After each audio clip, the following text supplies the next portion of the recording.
ሰላም ውድ ቤተሰቦች እንደምን አደራችሁ? እንደምን ዋላችሁ? እንግዲህ ለሙስሊም እህቶቻችን ነገ ኢድ ነው። ኢድ ሙባረክ ብለናል። እኛ ደግሞ ገና እንጠብቃለን ማለት ነው። ሁላችሁንም እንኳን አደረሳችሁ፣ እንኳን ጦመር ጓም ፈታላችሁ ነው የምንላችሁ።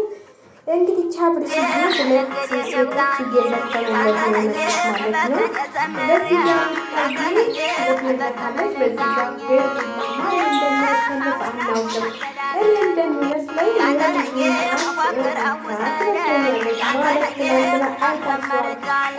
ልጁን እንትል እንደሚል ግን የሆነ ተንኮልም ታስቦም ሊሆን ይችላል እየተባለ ነው። እሱን አናውቅም። የፍቅርም ሊሆን ይችላል፣ ለተንኮልም ሊሆን ይችላል። የሰው ልጅ ሁልጊዜ ክፉ ማሰብ ጥሩ አይደለም ብዬ ነው የማስበው። ደግ ደጉን አስቡ ውድ የሀገሬ ልጆች ማለት ነው። ለማንኛውም ሼር ላይክ እያደረጋችሁ አበረታቱ እንላችኋለን። እንግዲህ ሄርሜላም እየዘፈነችልን ነው። አንተን አጥቼ መኖር አልችልም እያለች ነው። ሩትዬም እንግዲህ እንደዚህ ሶፋ ላይ ቁጭ አድርጋ አይኑን እያየች እየዘፈነችልን ነው ማለት ነው። ኧረ አብርሃም ተው። እኔ አንድ ነገር በቀደም ሲል ሰማሁት ማለት ነው። ከ10 ዓመት በፊት ሚስት አላገባም ስትል እስከ 10 ዓመትማ የኢትዮጵያ ሴቶች እንዳለ እየዘፈኑልህ ዘፈኑ ያልቃል ማለት ነው። ስለዚህ አንዷን ምለጥና እኔ እንደሚመስለኝ ማለት እኔ እሻልሃለሁ የልጆችህ እናት የምትለውን ሄርሜላ ሩትዬን ምረጥና ወደ ሩትዬ ተጠቃለም እና ብለንሃል። ያው ድራማው የሚጠናቀቁ ነው። አመት ባልም እየደረሰ ነው። አመት ባልም ሞቅ ሞቅ አድርጋችሁ ዋሉ ብለን እላችኋለሁ። እና ያው እየዘፋፈኑልን ነው የኔ ጠንበለን ይሉታል። ካለሱ ሰው የለም ይሉታል። ትናንትና እንግዲህ ሩትዬ ዘፋኝ አዲስ ፍቅረኛ መጥቶላት ነበረ። እሱ ደግሞ ተቀየረና ወደ አብርሃም መታለች ማለት ነው። ያው የሚያወጣኝ የልጄ አባት ነው። ቢሆንም ባይሆንም የልጄ አባት ይሻለኛል። የለመድኩት ፍቅሬ የድሮ ፍቅራችን ይመለሳል በቅርብ ቀን ብላለች ሩታዬ። ይመልስላችሁ ብለናል። እኛም በቅርብ ቀን አብራችሁ ልጃችሁን እያዝናናችሁ እንግዲህ በዛሬው ቪዲዮ ሁላችንም የምንጠብቀው ከልጃቸው ጋር ሲዝናኑና ከልጃቸው ጋር ሲደሰቱ እናያቸው ይሆናል ብዬ አስባለሁኝ። ለማንኛውም ውድ ቤተሰቦች ከልጃቸው ጋር ነው ዛሬ የምናያቸው። የዛሬው ቪዲዮ ልጃቸውን ሲያዝናኑ ነው የምናያቸው እና አንዳንዴ በምንም የማይለወጥ በምንም የማይተካ ቤተሰብ ነው እና ቤተሰብህንና ልጅህን ባለቤትህን አክብረህ መኖር ይቻላል ብዬ ነው የማስበው። አንቺም ያን ሁሉ ነገር ትተሽ ያን ሁሉ ነገር ትታችሁ ሁለታችሁም አለፈ አይደል? በቃ አልፏል። እንዳለፈ ቆጥራችሁ በቃ ያ ቪዲዮም ተባለ ምንም ተባለ አልፏልና ልጃችሁን ብታሳድጉ እኔ እመርጣለሁ ብዬ አስባለሁኝ። እንደኔ አስተያየት ያው እየዘፋፈኑልህ ነው። ሄርሜላም እዛ ጋር አንተን አጥቼ ብላ እየተከዘች ነው። በቃ የትናንትናው ቪዲዮ አንጀቷን በልቷታል። ወደ እሷ እንደማይመለስም እያወቀች ነው ማለት አንዳንዴ የሆነ በቃ ይሆናል ብለን የገባንበት ወደ ሌላ ጣጣ እንደሚወስደን እያወቅ ያንም የሙጥኝ የምንል ሰዎች የሙጥኝ ብለን የሰው ነው። እውነቴን ነው የምላችሁ የሰው ነው። ስለዚህ የሰው ነውና ሄርሜላዬም እንግዲህ የራስሽን ፈልጊ፣ ውሃ ጣጭሽን ፈልጊ። ያው አብርሃም እንግዲህ መጀመሪያ ሩታ ጋር አየነው ስንል ዛሬ ደግሞ ከአንቺ ጋር ቪዲዮ ሊሰራ ይችላል። እኛ እኮ ግራ የገባን የአብርሃም መወላወል ነው። ዛሬ ከሩታ ጋር ያለው ብለን ስናይ ነገ ደግሞ ከሄርሜላ ጋር እናየዋለን።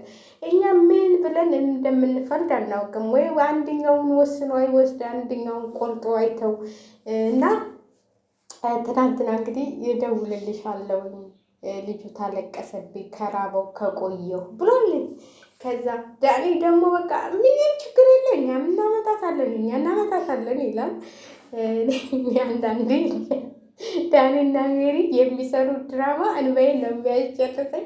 የትናንቱ ደግሞ ለየት ያለ ነበር። አንዳንዶቹ ደግሞ እሷም ልታማልለው ነው ትላላችሁ። አረ ተው እንደው ትንሽ እንኳን የለበሰችው ልብስ ፋንቶ ይታያል ትላላችሁ። የሜሪንም አረ ተው እኔ ያላየውን ፋንት እኔ የለበሰችው ቀሚስ ነው ሙሉ ቀሚስ ሆኖ አጣሉ ያለ ነው። ምንድን ነው ወርፋን ሴቶች የሚለብሱትን የለበሰችው ምንድን ነው ይሄ?